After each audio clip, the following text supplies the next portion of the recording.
नमस्कार, news makers में आपका स्वागत। मैं हूं प्रकाश हिंदुस्तानी। आज इस कार्यक्रम में हमारे खास मेहमान हैं सर्व ब्राह्मण एकता अभियान मध्य प्रदेश के संयोजक विकास अवस्थी। आपका बहुत स्वागत है विकास जी। नमस्कार। ब्राह्मणों को एकता की क्या जरूरत पड़ी, वो तो खुद ही सक्षम लोग। नहीं, वैसा नहीं है। ब्राह्मण समाज का एक वर्ग, छोटा वर्ग है, वो सक्षम है। ब्राह्मण समाज का जो एक बड़ा तबका है वह आज भी कमजोर स्थिति में है, कमजोर आर्थिक स्थिति में है। आप देखेंगे कि ब्राह्मण समाज के लोग आज भी जो छोटी छोटी नौकरियां हैं, सिक्योरिटी गार्ड की है या ऐसे काम हैं, वो एक बड़ा तबका ब्राह्मण समाज का उस काम में कर रहा है। ग्रामीण अंचल में रहता है वो, और वहाँ से भी अब वो हटाया जा रहा है। तो ब्राह्मण समाज का एक बड़ा तबका कमजोर वर्ग का है, उन्हें एक करने की बहुत ज़्यादा आवश्यकता है। तो क्या कर रहे हैं आप एक करने के लिए? पूरे प्रदेश के दौरे कर रहे हैं, सामने सुना जी। देखिए, सर्व ब्राह्मण समाज की गतिविधियां जिले स्तर और तहसील स्तर पर पिछले कई वर्षों से बहुत अच्छे से चल रही है, किंतु सांस्कृतिक गतिविधियों से ही ब्राह्मण समाज का उत्थान नहीं होगा। और हमने इसी बात को ध्यान में रखते हुए तय किया कि हम प्रदेश के पूरे 50 जिलों में जाएंगे, 50 बड़ी तहसीलों में जाएंगे और वहाँ जाकर के वहाँ के जो ब्राह्मण समाज की जो गतिविधियाँ चलती हैं उन लोगों को इस अभियान से जोड़ करके एक प्रादेशिक नेतृत्व का गठन करेंगे।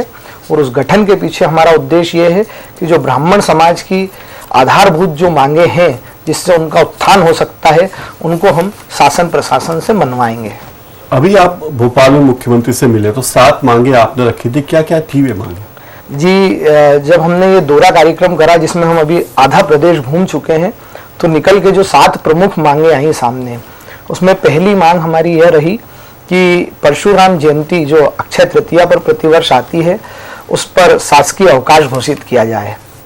दूसरी मांग हमारी यह रही कि जो आर्थिक रूप से कमजोर ब्राह्मण बंधु हैं उन्हें शासकीय नौकरी में आरक्षण दिया जाए और उन्हें शिक्षा और चिकित्सा की निःशुल्क सुविधाएं दी जाए।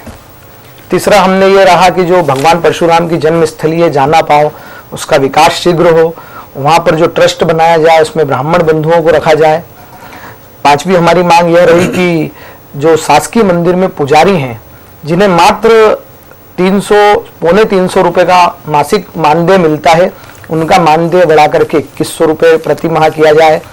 प्रत्येक जिले में सर्व ब्राह्मण समाज की धर्मशाला और एक संस्कार केंद्र बनाने के लिए जमीन सरकार दे और सवर्ण आयोग का गठन करे। इस प्रकार की हम 7 मांगों को लेकर के। सवर्ण आयोग का गठन क्यों किया जाए? देखिए, हमारे देश में की व्यवस्थाओं को संचालित करने के लिए कई आयोग बने हैं। अल्पसंख्यक आयोग, अनुसूचित जाति जनजाति आयोग, महिला आयोग, पिछड़ा वर्ग आयोग।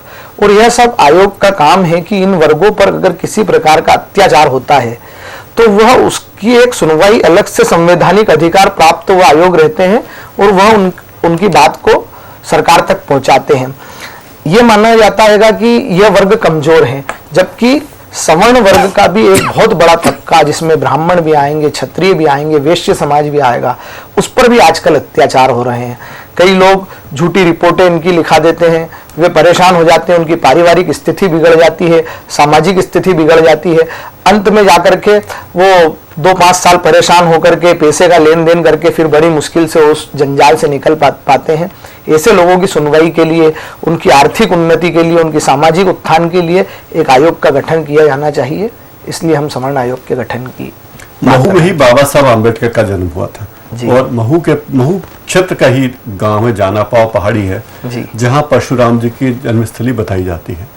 तो ये बाबा साहब भीमराव अंबेडकर जी के खिलाफ परशुराम जी को खड़ा करने की कोई योजना तो नहीं? नहीं, ऐसा बिल्कुल नहीं है। देखिए, यह एक प्रकार का हमने इस संगठन में हमने जो उद्देश्य लिखे उसमें हमने स्पष्ट लिखा है कि इस संगठन को बनाने का हमारा उद्देश्य जातिवाद नहीं, राष्ट्रवाद है। हम चाहते हैं कि दलित समाज के भी जो हमारे कमजोर वर्ग के भाई हैं उनका उत्थान हो, वो समाज की मुख्य धारा में आए। उसी प्रकार से सवर्ण वर्ग, विशेषकर ब्राह्मण वर्ग के भी जो हमारे आर्थिक रूप से कमजोर भाई हैं वे भी मुख्य धारा में आए, सब मिलजुल करके रहें। हमारा कोई किसी भी प्रकार का द्वेष भाव फैलाने वाला कोई उद्देश्य नहीं है। परशुराम जी की जयंती अक्षय तृतीया को है जो 12 और 13 तारीख को आ रही है। जी। 12 तारीख रविवार को ही मदर्स डे है, ये बड़ी ट्रेजेडी की बात है कि मदर्स डे जिस दिन है उसी दिन अपनी माता का वध करने वाले परशुराम की जयंती आ रही है और उसे बड़े जोर शोर से मनाया जाता है। जी देखिए, लोगों को इसकी आधी जानकारी है। भगवान परशुराम जी ने अपने पिता की आज्ञा से अपनी माता का वध किया था, यह बात सही है, लेकिन उसके आगे की बात यह है कि जब उनके पिता प्रसन्न हुए और उन्होंने परशुराम जी से वरदान मांगने के लिए कहा, तो परशुराम जी ने कहा कि पिताजी, इस धरती पर एक योग्यता आप में ही है कि आप किसी मृत व्यक्ति को जीवित कर सकते हैं। आप वरदान के रूप में मेरी माँ को जीवित कर दीजिए, मेरे भाइयों को जीवित कर दीजिए। तो उन्होंने पिता की आज्ञा का पालन करके पुत्र धर्म का भी उन्होंने कर्तव्य का निर्वहन करा और साथ ही अपनी माँ को पुनः जीवित करा के उन्होंने अपने माँ के प्रति अपनी आस्था, अपने प्रेम को भी प्रदर्शित करा। परशुराम जी की और कौन सी बातें जो आप लोगों को बताना चाहते हैं कि परशुराम जयंती पे छुट्टी हो, परशुराम की जन्मस्थली विकसित हो तीर्थ स्थल के रूप में, कुछ बताइए। हम परशुराम जी की एक ही बात समग्र ब्राह्मण समाज और हिंदू समाज के बीच में ले जाना चाहते हैं कि इस धरती के अगर मैं प्रथम क्रांतिकारी कहूँ भगवान परशुराम जी को, तो वो भी अतिशयोक्ति नहीं होगी। वे इस धरती के प्रथम क्रांतिकारी थे और उन्होंने अन्याय, अत्याचार और अनीति के खिलाफ शस्त्र उठाए थे। हम इस देश के युवाओं को विशेषकर कहना चाहेंगे कि आज इस देश के अंदर जिस प्रकार का माहौल है, तो निश्चित रूप से हमें परशुराम जी के उस विचारों को ग्रहण करना होगा। शास्त्र से अगर ये समाज, ये शासन, ये प्रशासन नहीं मान रहा है, तो फिर हमें शस्त्र उठाने में भी नहीं चूकना होगा। ये बात कहने के लिए भी हम ब्राह्मण समाज सहित समग्र हिंदू समाज के बीच में जा रहे हैं कि परशुराम भगवान सबके भगवान हैं और उनकी इस बात को हम ग्रहण करें और अन्याय, अत्याचार और अनीति के खिलाफ आवाज उठाएं। लेकिन शिवराज जी ने जब घोषणा की अवकाश की, परशुराम जयंती पर मध्य प्रदेश में सार्वजनिक अवकाश होगा, तो जिस तरह ब्राह्मण समाज के लोग उनकी जय जयकार कर रहे हैं, ऐसा लगता है कि ये पूरा अभियान बीजेपी के प्रचार का तंत्र बन गया। नहीं, ऐसा नहीं है भाई साहब। आप देखेंगे कि मैंने आज से 15 दिन पहले ही घोषणा करी थी, हमारी फेसबुक पे जो अभियान चल रहा है सोशल साइट्स पर, उसमें हमने कह दिया था कि अगर 13 तारीख तक हमारी मांगे नहीं मानी गई तो हम 14 तारीख से प्रदेश सरकार के खिलाफ सड़क पर उतरेंगे। लेकिन ये मुख्यमंत्री जी की सहृदयता ही है कि उन्होंने विगत 6 तारीख को हमें मुख्यमंत्री निवास बुलाया और हमारी मांगों में से आधी मांगे तत्काल ही उन्होंने पूरी कर दी। तो ब्राह्मण समाज का भी कर्तव्य है कि अगर उन्होंने ब्राह्मण समाज की इतनी चिंता करी है तो उनका आभार व्यक्त करें। उनका जय जयकार करने वाली कोई बात नहीं है। अगर वे हमारी बात नहीं मानते तो मैं खुद उनके प्रदेश सरकार के खिलाफ सड़क पर ब्राह्मण समाज के साथ आता। एक प्रदेश है, एक देश है जहां अलग अलग वर्ग के लोग रहते हैं, उनको खांचे में बांटना कि ये दलित है, ये अल्पसंख्यक है, ये ब्राह्मण है, ये वैश्य है, अच्छी बात है? ये हमने तो नहीं बांटा है। आजादी के बाद से ही स्कूल में जाए तो वहां भी जाति का कॉलम है। चुनाव लड़ने जाता है व्यक्ति, वो नामांकन पत्र भरता है तो वहां भी जाति का कॉलम है। तो ये तो इस देश की व्यवस्था ही है, ये हमने थोड़ी करी है। मतलब इस व्यवस्था है, इस व्यवस्था को बदलने के बजाय हम कहें कि हमें भी आरक्षण दे दो। नहीं, आरक्षण दे दो तो हम आरक्षण संपन्न वर्ग के लिए नहीं मान रहे हैं।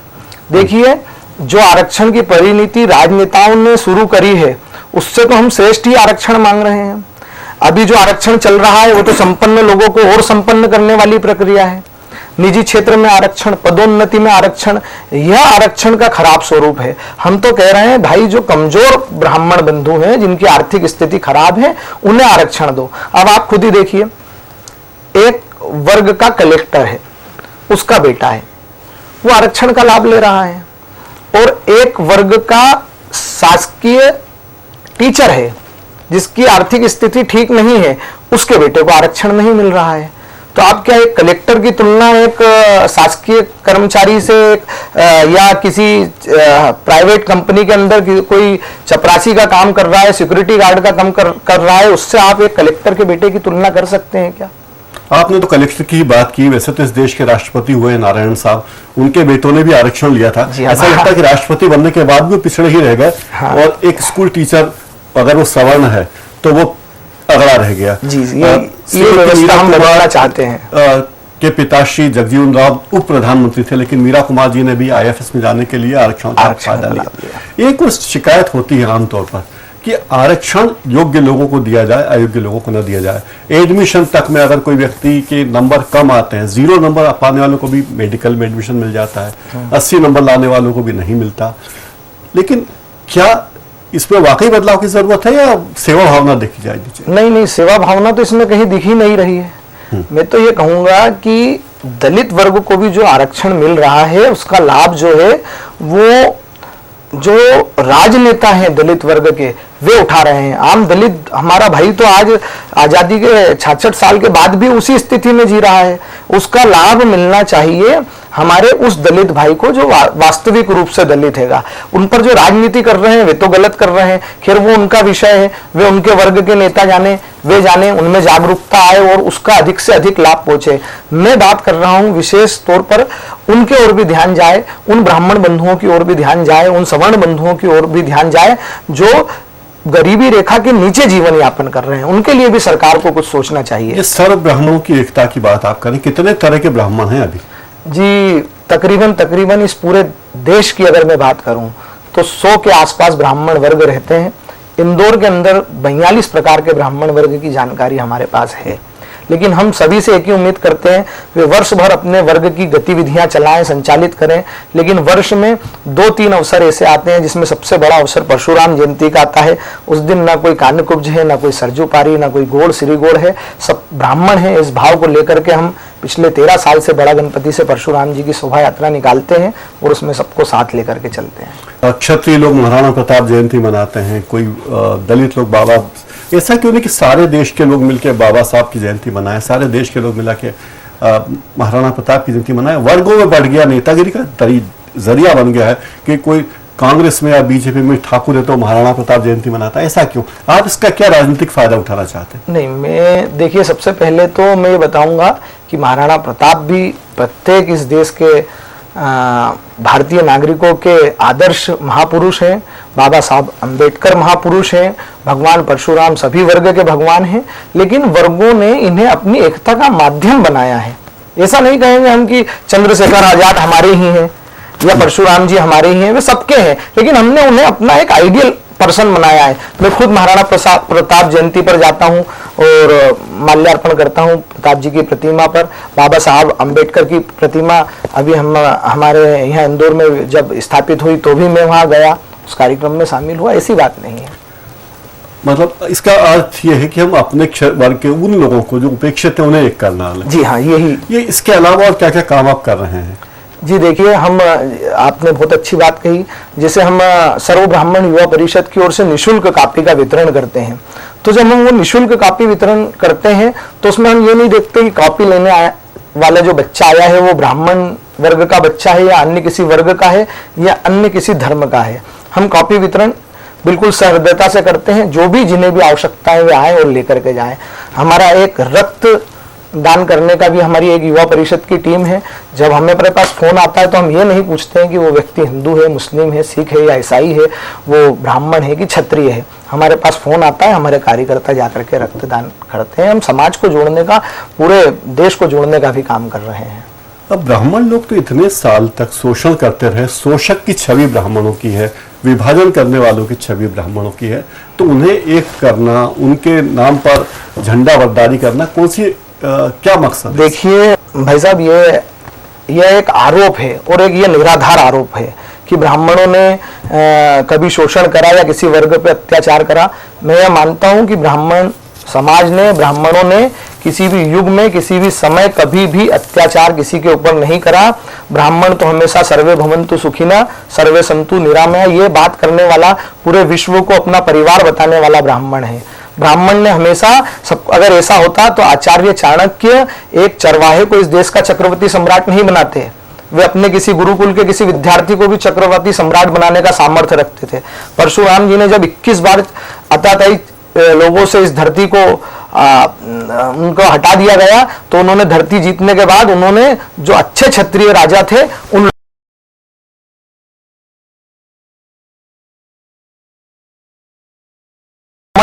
का कर्तव्य धर्म शासन करना नहीं, शासन करवाना है। और उसने कभी भी किसी के भी बीच में भेदभाव नहीं पहुंचाया। ये दुख की बात यह है कि जब ये आरोप लगे तो किसी ने यह नहीं बताया कि आजादी की लड़ाई लड़ने वाला मंगल पांडे, चंद्रशेखर आजाद, लक्ष्मीबाई, ये ब्राह्मण थे। आप जाएंगे स्वतंत्रता संग्राम सेनानियों की आप सूची देखिए, उसमें 50% जो नाम दर्ज हैं वो ब्राह्मण बंधुओं के दर्ज हैं।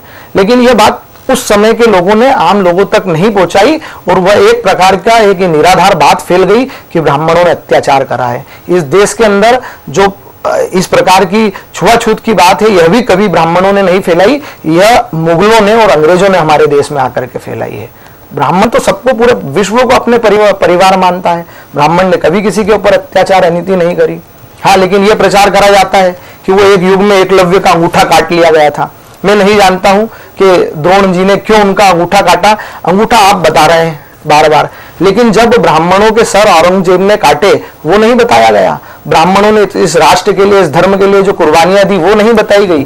वो भी विषय लोगों के बीच में आना चाहिए। जो ब्राह्मणों की छवि गलत प्रस्तुत की गई है उसका जवाब देने का अब समय आ गया और इस देश का, इस प्रदेश का, इस शहर का नौजवान वो जवाब दे रहा है।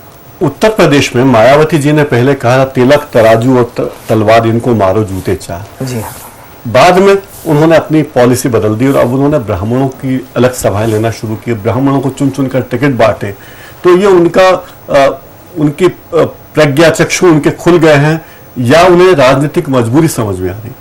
जी देखिए, आप खुद ही समझ जाइए कि इससे जो दलित समाज की राजनीति करने और उत्थान की बात करते हैं उनकी करनी और कथनी में कितना अंतर है। ये मायावती एक समय ब्राह्मण, क्षत्रिय और वैश्य समाज को गाली बकती थी, बाद में उनको ही साथ में लेकर के सरकार में आई। किसी भी राजनीतिक दल में, भले से वो कांग्रेस भी क्यों ना हो, उसमें भी इस प्रकार के भेदभाव की भावना नहीं होती है जैसी बसपा में होती है।